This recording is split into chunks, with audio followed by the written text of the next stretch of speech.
que están relacionados con la Biblia. Junio 24, Sería, miércoles bueno, obviamente la carta 2026. que se escribió a esta iglesia. Y dijimos que de las 7, 2 fueron las que no recibieron reproche. ¿Ok? Ayer estuvimos justamente en Sardis. Recibió, pero no tanto, porque hubo un grupo dentro que es como que salvó al resto de alguna manera. Pero esta iglesia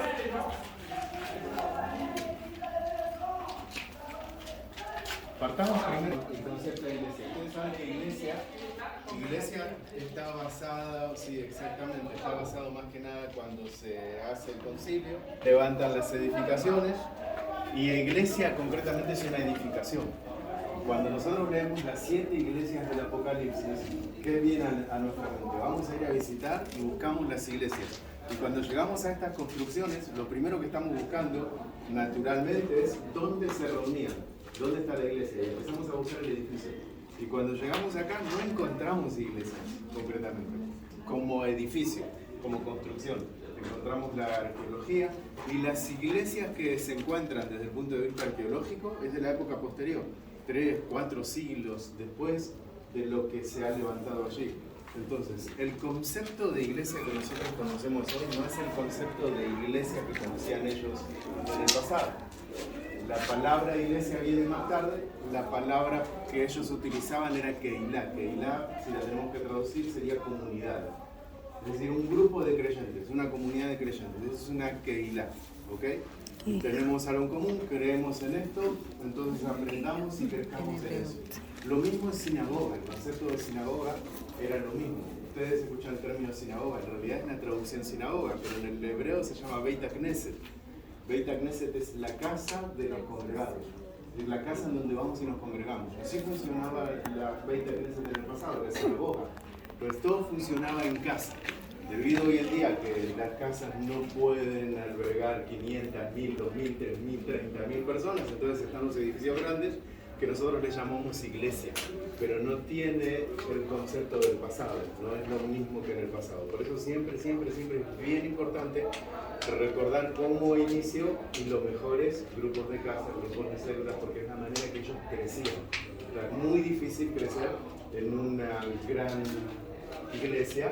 Es bueno ser parte a veces, pero si no tienes el grupo pequeño, entonces está como que algo te falta. Y eso era lo que le daba a la comunidad el crecimiento, eso es lo que ellos los unificaba, los fortalecía y los tenía siempre unidos. Entonces cuando llegamos y buscamos esa iglesia no encontramos por qué, porque era una casa. Lo que tendríamos que buscar es una casa. ¿Dónde estaban esta gente? Justamente acá en Esmirna no tenemos muchos datos de personajes bíblicos. Lo único que tenemos es Juan, el apóstol Juan. Cuando vayamos a Efesios nos vamos a encontrar, de hecho, fuera de Israel es la única ciudad que logró reunir la mayoría o más bien de nombres que nosotros tenemos en el Nuevo Testamento, personajes bíblicos del Nuevo Testamento. Efesios, pero no Esmirna. Esmirna solo tenemos el apóstol Juan, pero el apóstol Juan le enseñó a alguien. Ella dijo el nombre. Policarpo, exacto. Y Policarpo después le enseñó a alguien más. Y entonces, pero por época posterior, estamos hablando de 150 después de Jesús, ya la Biblia se había culminado de escribir y ya no teníamos más datos sobre eso. Un tal Irineo, entonces era Juan y le enseñó a Policarpo, Policarpo le enseñó a Irineo. En el libro de Apocalipsis, en el capítulo 2, el Señor dice esto: escríbele esto al ángel de la iglesia en Esmirna, el primero y el último, el que estuvo muerto y resucitó. Primero y el último se refiere al alfa y el omega. ¿Okay? El que estuvo muerto, crucificado, resucitó al tercer día, te manda este mensaje. Nuevamente, fíjense que lo está diciendo, no dice el nombre, pero con las características nos damos cuenta quién es el que está hablando, quién es el que está escribiendo. Es como, por ejemplo, no sé, alguien de ustedes les dice, te escribe el rubio de ojos celestes que mide 1,80 m y que es... Aquí es una cuenta de banco abultada. Ya se imaginaron quién es, ¿no? Dijeron es Messi, no era tan alto, pero no, pero más o menos lo que les quiero decir es la característica. Y entonces ellos entendían quién era la persona que estaba por detrás de esta característica. Y dice, estoy al tanto de que has sufrido mucho por el Señor y conozco tu pobreza. Aunque eres rico, conozco las difamaciones de los que se te oponen, que dicen ser judíos y no lo son porque son una sinagoga de Satanás. No temas lo que has de sufrir para probarlos. El diablo arrojará a algunos de ustedes en la cárcel y los estará persiguiendo durante 10 días. Sé fiel hasta la muerte y yo te daré la corona de vida. El que tenga oídos, escuche lo que el Espíritu dice a las iglesias. El que salga vencedor no sufrirá daño alguno de la segunda muerte. Acá hay como una especie de quizás contradicción o no contradicción. En el 9 dice, estoy al tanto de que has sufrido por muchos y conozco tu pobreza, aunque eres rico. Tenemos que entender el contexto de aquel entonces. En aquel entonces, Esmirna era la única ciudad portuaria de este lugar que se le permitió a los pobladores levantar un templo al César, a los romanos. O sea, el César era el líder de Roma y aquí se levantó un templo a los romanos. Ella les explicó desde atrás, desde la época helenista, desde Alejandro Magno, hasta que llegó a la época de los romanos. Y recuerden que siempre se nos comentó durante todo el transcurso del tour que había gente aquí que tenía que dar impuestos. Exacto. ¿A quién? A esta gente que creía en estas deidades, en este tipo de creencias. Entonces, cuando le está diciendo, sé que tú eres pobre, pero eres rico. Eres pobre, en realidad era gente bien trabajadora. Eran ricos desde el punto de vista espiritual. Ellos no daban el dinero a esta gente porque les correspondía la muerte a quienes finalmente no hacían esto. No iban a hacer, era una iglesia perseguida. Fíjense que hay dos datos un dato bien interesante, que a las dos iglesias que el Señor no les como castiga o no les reprocha, las dos sufrían persecución. Exactamente las dos.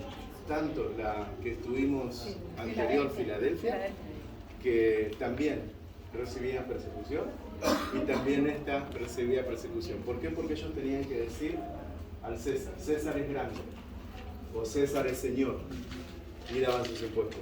Y ellos obviamente se oponían a ello. Y ellos decían, para ellos es Jesús es Señor, no es César. No daban ningún dinero.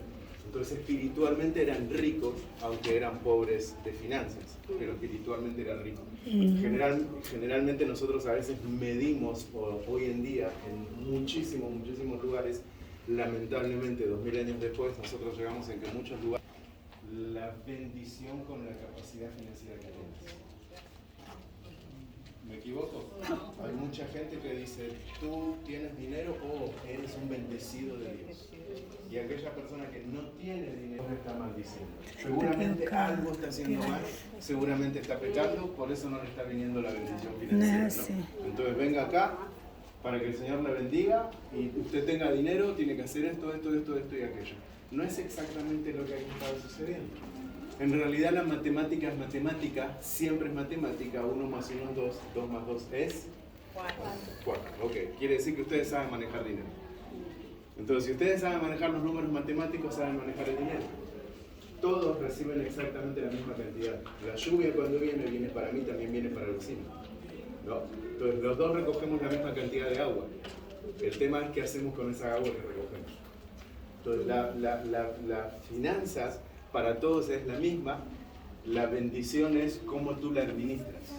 Si tú agarras el dinero y lo tiras por ahí, no te quejes de que no te esté quedando dinero. O sea, la culpa no la tiene Dios, simplemente que tú no lo estás administrando. Mal administrador. Dios no es el culpable de que no te esté saliendo bien las finanzas y tampoco eres maldecido. Simplemente tienes que ser responsable administrativamente. Nada más que eso. Ahora, acá no había recursos. Era diferente, a ellos no les llegaba el recurso, porque el dinero se quedaba con los de arriba y al pueblo no les llegaba el dinero. Entonces Esmirna no era muy rica, pero sí ellos eran ricos en espíritu, porque no abandonaban las creencias del Señor a pesar de las persecuciones que tenían. Entonces, Esmirna, yo creo, en resumen, lo que nos recuerda justamente eso, ¿no? Es que nosotros lo que tenemos que hacer es, no, está bien que sos pobre, está bien que sos humilde, no es una maldición que te estás cargando, no está mal eso, ordena tus finanzas, sea administrativo, Sí, pero te puedo ayudar si quieres, pero ese Y es eso un se lo bendecido pone. de Dios. No te dan de Porque quemar no su haces cabeza. nada. No le dijiste al César, eres Señor. Le diste lo que le correspondía. ¿Recuerdan lo que el Señor le dijo? Eso Ya es dio igual. lo que es de Dios. Pero Jesús es Ahora Señor. pobre, él era rico. Eso es todo. O sea, rico como Dios, pero no como Fotografías hombre. finales. Sí, de grupo. Y les Y preguntaba salimos si me Él era daba. rico como hombre porque él Todavía utilizaba bastante que recorrer. lo que se ponía era de la mejor calidad. No, él Tienen lo dos dice. maneras de salir, bueno, una por ahí, otra Porque por le ahí dicen al afuera. discípulo, No alcanzaron Felipe, dice, el ¿dónde agua, duerme, tomar Señor? la foto, el vídeo, Dije. y podemos Da a entender otras cosas. Pero la foto Sí, o sea, en lo buscar antes físico, que no se- en lo espiritual. Ah, de Esmirna. No te preocupes.